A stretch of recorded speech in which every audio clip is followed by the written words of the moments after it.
1984 October 30 அன்று புவனேஸ்வரில் இந்திராஜி கூறினார். நான் என் வாழ்நாள் முழுவதும் மக்களுக்கு சேவை செய்வதில் செலவிட்டேன்.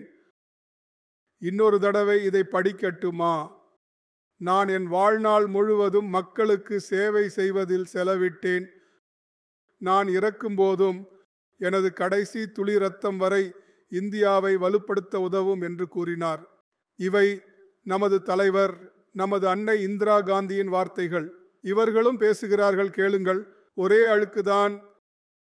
பாபா சாஹேப் அம்பேத்கரை கூட நம் நாட்டின் உள்துறை அமைச்சர் அமித் ஷா விட்டு வைக்கவில்லை.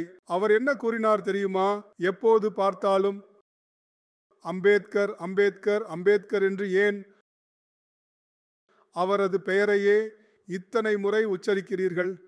இத்தனை தடவை அம்பேத்கர் என்று கூறுவதற்கு பதில் இறைவனின் நாமத்தை சொன்னாலாவது புண்ணியம் உண்டு,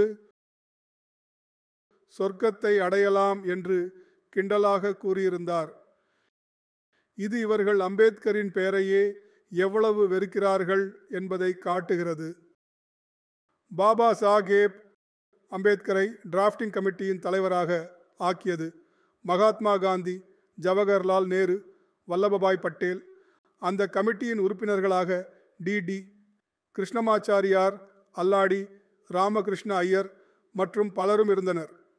இந்த அரசமைப்பு சட்டம் இவ்வளவு சீக்கிரம் இந்த வடிவம் பெற்றிருக்காது என்று கூறியுள்ளனர். ஆனால் இவர்கள் என்ன சொல்லுகிறார்கள்? பாபா சாஹேப், பாபா சாஹேப் என்று எத்தனை முறைதான் கூறுவீர்கள்? இத்தனை தடவை அம்பேத்கர் என்று கூறுவதற்கு பதில் இறைவனின் நாமத்தை சொன்னாலாவது சொர்க்கத்துக்கு போகலாம் என்கிறார்கள். என்ன மனிதர்கள் இவர்கள்!